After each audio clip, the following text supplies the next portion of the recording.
All right, Warrior wrap-up week number 7. The Warriors moved to 7-0 on the season with a convincing 65-6 win over the Person County Rockets. Got with me tonight as my guest commentator, Coach BrianVaughn, coach of the special teams. Brian, I'm going to do something different a little bit. First tonight, I want you to pretend you're not a Warrior coach. Pretend right now you're the Person County coaching staff. What do you tell the kids after a game like this? I don't know. It's tough. I think you got to tell them to keep their head up, keep fighting. You got a long season left ahead. I mean, I'm biased, I know here, but it's a tough environment to come into and play in this stadium. The band, homecoming night, and I think our kids were ready for this week. I mean, I really do. We talked it up, homecoming, and had a lot of people in the stands. Like I say, I think it's just tough to come in here and play, and I think you got to tell them to keep their heads up and. You got a few more games left to play. Let's finish this season strong. Absolutely. You described the atmosphere, and I was going to talk about it in a minute. Harvest Moon coming up to go along with homecoming. If you were to Google, what is high school football in America, if you're from another country, this was it, right? I mean, this was just a perfect setting. Now, let's talk about the Warriors. I mean, I don't know what to say because 65-6. I mean, well, offensively, okay, we scored at will. At halftime, I know we were up by, well, we're already in the 40s, so we already had the running clock going. What did you think, being hypercritical, what can we do better, though? I don't know, that's tough. Just the little things. I mean, I'm more of a kicking coach, so I get on my kickers even if we make them, keep your head down, follow through. So I'm going to say basically going back to basics and doing the little things right. Yeah. But I don't think they did a whole lot wrong tonight.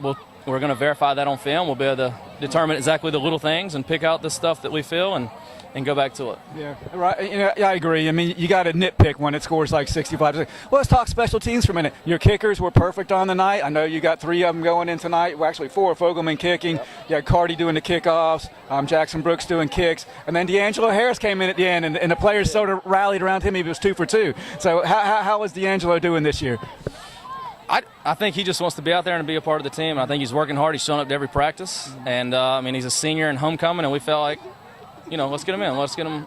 And he's kicked a couple PATs, and he missed them, and I wanted him to redeem himself. So he practiced them, and he worked at it and went 2 for 2 and had 3 great kickoffs. So, and all of our kickers got to play tonight. I mean, thankfully we didn't have to punt very much, which was a good thing. But I think as a group and a whole, I think we're having a very good year, and we got great kickers and great kids, and I think they're working hard, and it's showing. So I agree. Now, defensively, I heard a stat just before the end of the game. At halftime, Person County had -5 yards, -4 on the ground, -1 in the air. Again, there's not a whole lot to say. We gave up the shutout at the end on, with a lot of substitutions going in. They hit a long pass. But anything there that you can pick out besides little things? I can't think of anything, honestly. I can't either. Like I say, I think we got a strong group, and we've shut out a couple teams already. They haven't scored. 6 tonight. I don't think they scored many last week or the week before. Our defense is very strong. Like I say, you're putting your subs in, but they got to work too, and they got to get there just in case they have to step up later in the season. Somebody gets hurt. Our numbers are low, so hopefully, it's good reps for everybody. It really is. Well, speaking of later in the season, let's talk about later in the season. All the games are not going to be 65-6. Next week we play McMichael. Quite honestly, a game we should breeze through, but then things are going to get progressively more difficult. As a coaching staff, how do you convince these guys that they are not going to beat everybody 65-6, and they need to be mentally sharp? Is there any special trick to it, or just keep working hard? I think it's keep working hard. These guys know. We tell them that every team's good. We don't tell them, and there's not a bad team that we played, but we have a very talented squad. We really do. And they know. They know just as much as we do, I think, as far as the schedule's going to get tougher. They know Eastern Alamance.